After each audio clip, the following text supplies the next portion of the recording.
नमस्कार दर्शक बंधु माया ममता सीरियल देखिए जबरदस्त सीन अच्छी एबे पुणी थे पल्लवी मुंडरे बहुत बड़ विपत्ति।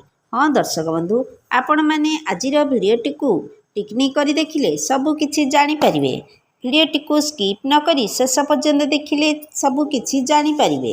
एबे दर्शक बंधु आपण मानकर प्रिय सीरियल माया ममतारे देखा पाइबे जे पल्लवीर सांग घर को घर मालिक भड़ा टंका मागिबाकू आसीथिबे।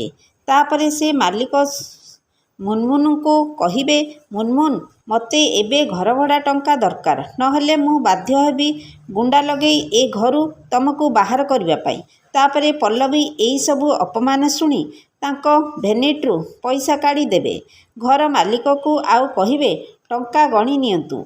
तापरे घर मालिक पल्लवी हाथरू टंका नहीं चली जिवे। तापरे मुनमुन पल्लवी को कहिबे पल्लवी एते टंका तू कोठू आनिलु। तापरे पल्लवी मने भाबिबे मते टंका गोटे अजणा व्यक्ति देइथिबे। एबे दर्शक बंधु पल्लवी को जीए टंका देइछंती से अजणा व्यक्ति किए होई पारे कमेंट माध्यम रे जणाई दियंतु। आज संध्या 7टारे देखंतु माया ममता एबे केवल सिद्धार्थ टीवी रे।